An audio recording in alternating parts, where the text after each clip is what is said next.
अस्सलाम वालेकुम स्टूडेंट्स, क्या हाल चाल है। मेरा नाम है यूनुस फट्टू और आप देख रहे हैं मेरा यूट्यूब चैनल। तो हमारे चैनल को काइंडली सब्सक्राइब भी करें, शेयर भी करें और लाइक भी करें ताकि बाकी लोगों तक भी ये वीडियोस जा सके। और आपको पता है जैसे कि हमने शुरू किया हुआ है सेकेंड ईयर 12th क्लास की इंग्लिश के शॉर्ट क्वेश्चन एंड आंसर, क्योंकि ट्रांसलेशन तो आती नहीं है तो वो आपने खुद एक दफ़ा उसको पढ़ना है अच्छे से, और क्वेश्चन एंड आंसर मैं आपको करवा रहा हूँ। तो आज का जो हमारा चैप्टर है वो है लेसन नंबर 9, जिसका नाम है हंगर एंड पॉपुलेशन एक्सप्लोजन, भूख और आबादी में इजाफा। हंगर बोलते हैं भूख को, और पॉपुलेशन एक्सप्लोजन को बोलते हैं आबादी में इजाफा, कि लोगों की जो आबादी है, जो लोग हैं, वो कितनी तेज़ी के साथ उनकी आबादी में इजाफा होता जा रहा है। तो ये जो चैप्टर वो लिखा है एना मैकेंजी ने। आपको चैप्टर के राइटर का नाम आना चाहिए ताकि पेपर में अगर वो एमसीक्यूज के तौर पर पूछ लेता है तो आपको उसका पता हो। तो एना मैकेंजी हैं राइटर इसकी। और जो आज का जो हमारा चैप्टर है वो है भूख और आबादी में इजाफा, हंगर एंड पॉपुलेशन एक्सप्लोजन के ऊपर। तो इसके हम शॉर्ट क्वेश्चन करते हैं। तो बेसिकली इसमें है क्या, इसमें ये बताया गया चैप्टर के अंदर कि जब आबादी बढ़ेगी, जब आबादी बढ़ती है, लोगों की तादाद में इजाफा होता है। फ़र्ज़ करें किसी एक गांव के अंदर पहले 100 लोग रहते हैं, तो वो 100 लोग खाते हैं 100 मन गंदम। फ़र्ज़ किया साल के 2 महीनों के अंदर ना, 2 महीनों के अंदर वो 100 मन गंदम खा जाते हैं 100 लोग। लेकिन अगर वहाँ पर आगे 500 लोग बसने लग जाएं और वो गंदम सिर्फ उतनी ही हो, तो इसका मतलब क्या होगा कि वो जो 500 बंदे हैं वो उनको 20 या 30 दिनों में ख़त्म कर देंगे। तो फिर जो बाकी दिन होंगे वो भूख से गुजारेंगे। तो इस तरह का ये चैप्टर है कि जिस तरह आबादी बढ़ेगी वैसे ही भूख के जो गंदम है या जो ऐसी खुराक है जो हम यूज़ करते हैं खाने के तौर पर, वो तो उतनी रहेगी ना। तो फिर क्या होगा, जब खुराक उतनी है लेकिन लोगों की आबादी बढ़ रही है, तो फिर उससे क्या होगा, उसमें भूख में इजाफा होगा, लोगों की भूख बढ़ती जाएगी। तो ये है उसके ऊपर चैप्टर। जिसके अंदर बहुत से कैद जो माजी के अंदर हुए हैं, बड़े बड़े कैद, छोटे बड़े कैद, उन सब का जिक्र किया गया है कि कब कैद पड़ता रहा है और कैद की वजूहत क्या थी, और कैद कैद के अंदर कैसे कौमों ने सरवाइव किया, कैसे ख़ुद को संभाला। तो इस चैप्टर के अंदर सबसे ज़्यादा ये चैप्टर सारा उसी के ऊपर बेस करता है। और एक और बात बताऊं कि इसमें एक ये चीज़ भी आएगी कि आबादी जो आज से 100 साल पहले या 200 साल पहले इतने अच्छे अस्पताल नहीं थे, इतनी अच्छी मशीनरी नहीं थी। तो ऐसा होता था कि जितने लोग पैदा होते थे ना, उतने ही लोग तकरीबन उससे कम या ज़्यादा लोग फौत भी हो जाते थे, क्योंकि कुछ बच्चे जो नौज़ादा बच्चे होते हैं वो डिलीवरी के तौर पर फौत हो जाते थे। या फिर कुछ बच्चे ऐसे होते थे कि या जो बूढ़े लोग हैं कि वो बीमारी ऐसी होती है जिसका इलाज नहीं तब था, तो उस वजह से फौत हो जाते। तो आबादी तकरीबन ज़्यादा नहीं बढ़ती थी, लेकिन इतनी रफ्तार से नहीं बढ़ती थी जैसे आज बढ़ रही है। आजकल क्या हो गया, आजकल जदीद ऑपरेशन सिस्टम आ गए हैं, जदीद टेक्नोलॉजी आ गई है, जिसकी वजह से जितने लोग पैदा होते हैं उनकी तादाद ज़्यादा है, लेकिन जो जितने फौत होते हैं उनकी तादाद कम, इसलिए क्योंकि जो भी उनको ख़तरनाक बीमारियाँ होती हैं तो उसका इलाज मुमकिन है आज, पहले नहीं था। तो इस वजह से आबादी पैदा ज़्यादा हो रही है लोग, और जो मर रहे हैं वो कम है। तो इस गैप की वजह से आबादी बढ़ रही है, लेकिन जो खुराक के ज़राए ज़मीन तो उतनी है। ये इसमें कोई शक नहीं है कि जो खुराक है जो पहले होती थी, मतलब ज़मीनों के अंदर का गंदम या बाकी चीज़ें खाने की कम होती थी। आजकल टेक्नोलॉजी की वजह से, खादों की वजह से उनकी तादाद में इजाफ़ा तो हुआ है, लेकिन इतना इजाफ़ा नहीं हुआ जितने आबादी में इजाफ़ा हुआ है, जितने लोगों की तादाद में इजाफ़ा हुआ है। तो ये चैप्टर बेसिकली इस चीज़ के बारे में है। तो आज आइए इसके शॉर्ट क्वेश्चंस करते हैं ताकि आपको इसके शॉर्ट क्वेश्चंस मैं समझा सकूं सारे के सारे। तो इसका जो पहला शॉर्ट क्वेश्चन है वो क्या है, वो कहता है व्हाट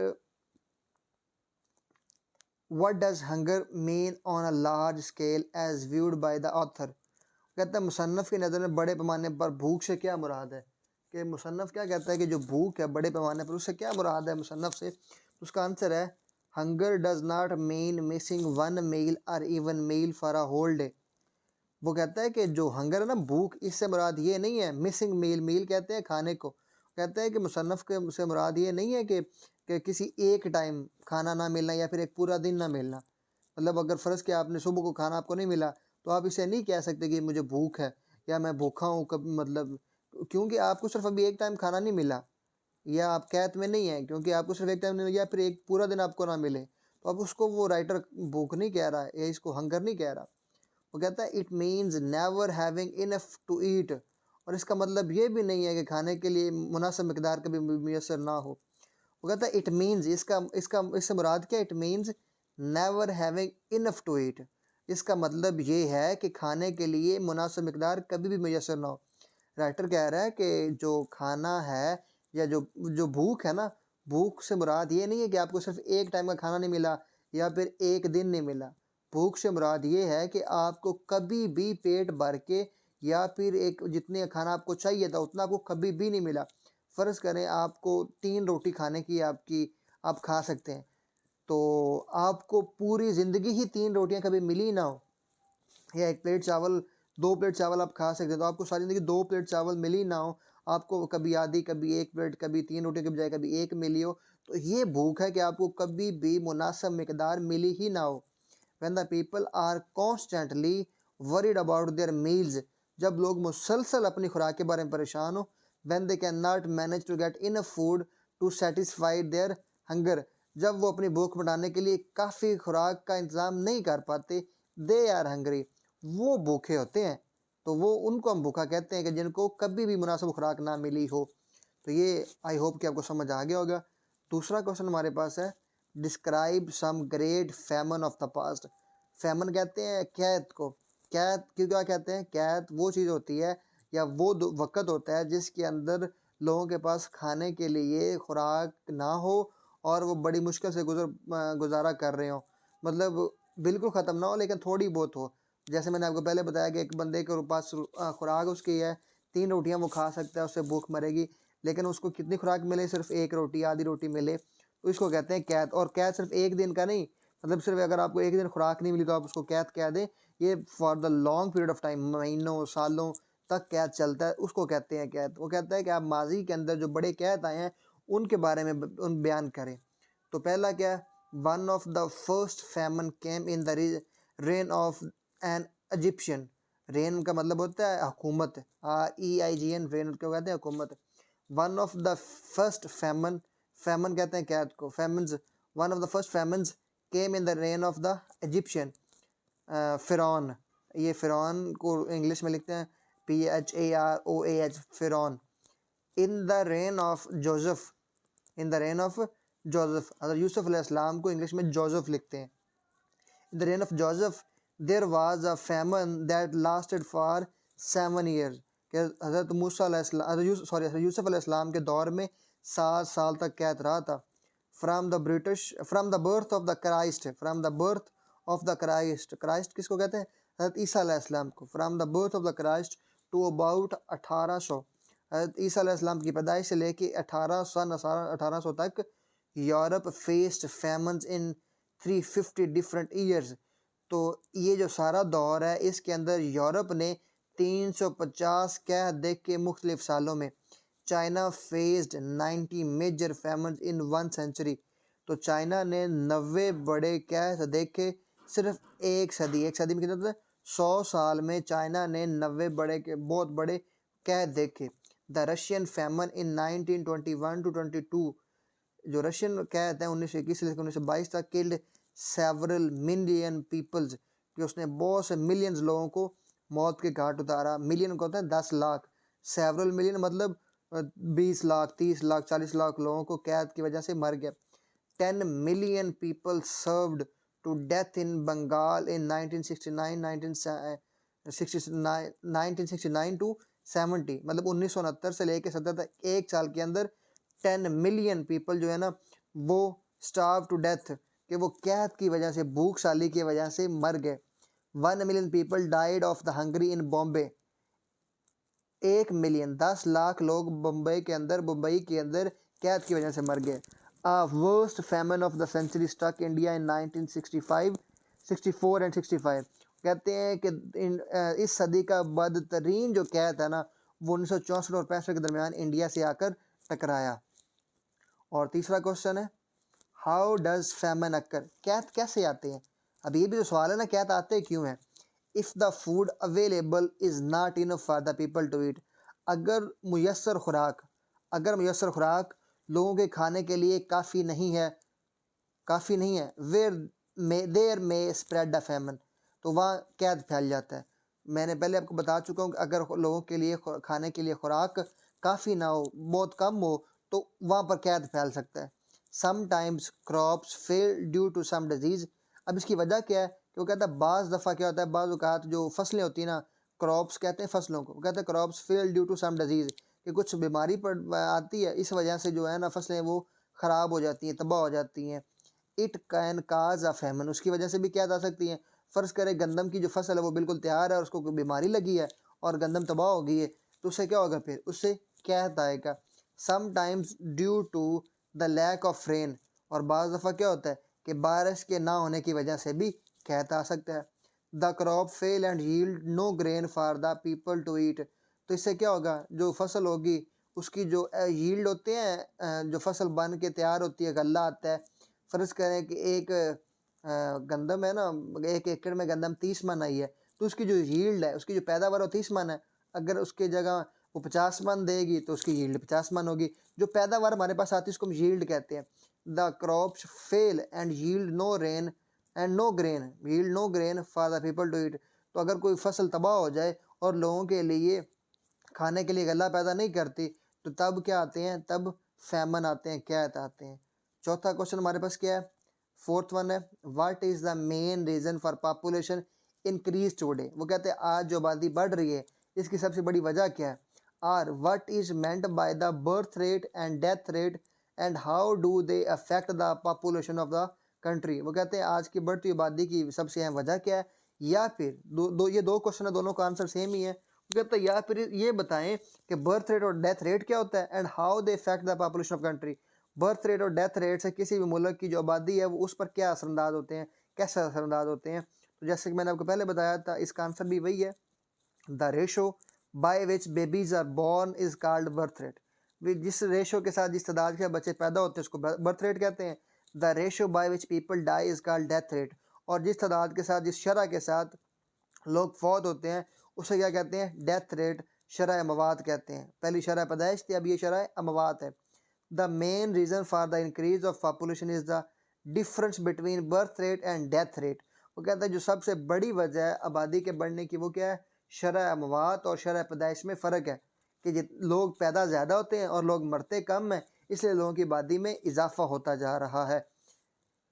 फ़र्ज़ करें पहले क्या होता था, फ़र्ज़ करें कि मैं ये नहीं कह रहा कि ऐसा ही होता था, फ़र्ज़ करें अगर पहले होता था, अगर 100 आज से 200 साल या 5 साल पहले अगर 100 बच्चे पैदा हुए हैं और 100 लोग मर गए हैं तो आबादी बराबर रहेगी।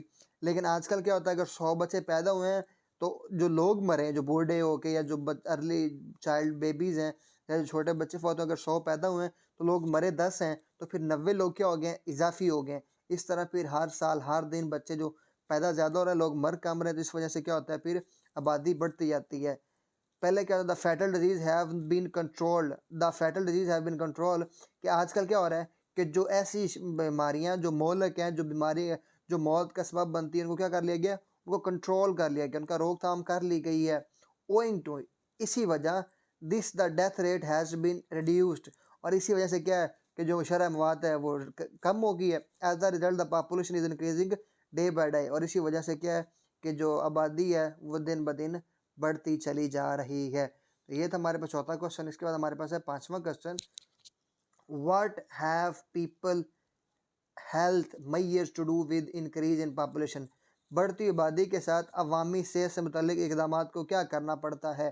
कहते हैं जब आबादी बढ़ रही है तो इनके अंदर जो बीमारियां हैं वो भी बढ़ेंगी, तो उसकी उनकी बीमारियों की रोकथाम के लिए क्या करना चाहिए या इनके रोकथाम को क्या करना पड़ता है।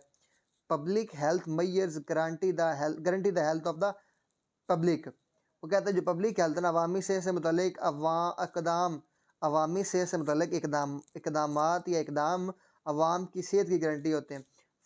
जैसे इसमें वो ये कह रहा है कि जो अस्पताल बनते हैं, जो अच्छी दवाइयाँ बनती हैं, या जो अवाम की सेहत का ख्याल रखा जाता है उसको क्या कहते हैं, उससे क्या होगा, अवाम की सेहत की गारंटी होगी। These measures have control epidemics and fatal disease. वो कहते हैं कि ये जो इन इकदाम ने वबाई और मौलिक बीमारियों पर काबू पा लिया है। एपिडेमिक क्या होता है, एक होता है पेंडेमिक, एक होता है एपिडेमिक। पेंडेमिक जैसे कोविड कोविड 19 है ना, कोरोना वायरस आया था, वो था पेंडेमिक। पेंडेमिक से मुराद वो होता है कि एक बीमारी का पूरी दुनिया में फैल जाना, या एक कंट्री से दूसरी कंट्री में, या पूरी दुनिया में 5, 10, 20, 100 कंट्रियों में चला जाना, मुल्कों में चला जाना, उसको बोलते हैं पेंडेमिक। और एपिडेमिक वो होता है जो किसी थोड़ी सी जगह में फैल जाना। फ़र्ज़ करें किसी एक गाँव में, किसी एक मुल्क के अंदर फैल जाना, उसको बोलते हैं एपिडेमिक। वो कहते हैं these measures have control epidemics and fatal disease. और इस वजह से क्या हुआ, एपिडेमिक्स को कंट्रोल कर लिया गया और फैटल डिजीज़ और ऐसी बीमारियां जो मौलिक थी, जिनसे अमवात होती थी, उनको कंट्रोल कर लिया गया है। Therefore death rate has been reduced. और इसी वजह से, इसीलिए शरह मवात कम हो चुकी हैं। The decline in death rate has cause the increase in population. और शरह मवात में कमी जो है ना, वो इजाफा, वो सबब बनती है आबादी में इजाफे का। तो इसके बाद हमारे पास जो छठा क्वेश्चन है वो है account for the high birth rate is in under developed countries. वो कहता है कि जो ऐसे मुल्क जो तरक्की पजीर हैं, जो अभी जिन्होंने तरक्की की नहीं है, अभी तरक्की कर रहे हैं, जैसे कि पाकिस्तान, इंडिया और भी बाकी मुल्क, कहता है ऐसे मुल्कों के अंदर आबादी के बढ़ने की वजह पर बहस करें कि उन ऐसे मुल्कों के अंदर आबादी क्यों बढ़ती है, ज़्यादा क्यों बढ़ती है। वो कहता है इन अंडर डेवलप कंट्रीज़, ऐसी कंट्रियाँ जो अभी पसमानदा हैं, गरीब हैं, जो अभी डेवलप हो रही हैं। Most of the people are ignorant. ऐसे मुल्कों के अंदर लोग क्या हैं, बहुत से लोग जाहिल होते हैं, उनको पता नहीं होता। they cannot realize the gravity of the problem a big family has to face। Gravity होता है किसी भी चीज़ के मसाइल के संगीनी को, सीरियसनेस को, कि आप कितने सीरियस हैं। वो कहता है they can not realise the gravity of the problem. वो ये महसूस नहीं कर पाते किसी इस मसले के संगीन होने को, संगीनी को। A big family has to face. वो कहता है कि अगर एक बड़ी फैमिली है, फ़र्ज़ किया एक घर के अंदर 50 लोग हैं, उस घर के मसाइल भी ज़्यादा होंगे, वहाँ पर खुराक भी ज़्यादा लगेगी, वहाँ पर जो बीमारियों के ऊपर खर्चा आएगा वो भी ज़्यादा आएगा, उन बच्चों की पढ़ाई में भी खर्चा ज़्यादा आएगा। तो वो कहता है कि वो लोग जो हैं, वो बड़ी फैमिली के जो प्रॉब्लम हैं, उनको वो समझ नहीं सकते, जो जो एक बड़ी फैमिली, एक बड़ा ख़ानदान फेस करता है, बजाय कि जो छोटी फैमिली, अगर 5 लोगों का घर है, तो उसमें क्या होगा, 5 लोगों की फैमिली के अंदर क्या होगा कि बीमारियाँ भी, जो खर्चा होगा वो भी कम होगा, जो पढ़ाई पर खर्चा होगा वो भी कम होगा, राशन पर भी खर्चा कम होगा। तो इस तरह वो कहता है कि एक छोटी फैमिली बहुत से बड़े मसाइलों से बच जाती है। They continue to produce children. वो क्या करते हैं, मुसलसल बच्चे पैदा करते रहते हैं। By the time they realise they are mistake. लेकिन कहता है वक्त गुजरने के साथ उनको अपनी गलती का एहसास होना शुरू हो जाता है। They can do nothing to solve the problem. वो मसला हल करने के लिए कुछ नहीं कर सकते, क्योंकि अब बच्चे पैदा हो चुके हैं, उनके मसाइल बढ़ चुके हैं, अब वो कुछ नहीं कर सकते। क्वेश्चन नंबर 7 क्या है हमारे पास, इसलिए कहते हैं कि फैमिली प्लानिंग करें और अपने बच्चों की तादाद सिर्फ उतनी रखें जिनको आप अच्छा से अच्छा इल्म दे सकते हैं, अच्छे से अच्छा खुराक दे सकते हैं। अगला क्वेश्चन हमारे पास है why is birth rate not so high in the more advance countries. वो कहता है जो तरक्की याफ्ता मुल्क हैं, ऐसे मुल्क जो तरक्की कर चुके हैं, वो कहता है उन ममालिक के अंदर जो आबादी की शरह है वो कम क्यों है, वहाँ पर बच्चे कम क्यों पैदा होते हैं। कहता है in advance countries people are usually highly educated. वो कहते हैं जो एडवांस है, तरक्की याफ्ता ममालिक हैं, वहाँ पर लोग क्या हैं, पढ़े लिखे हैं।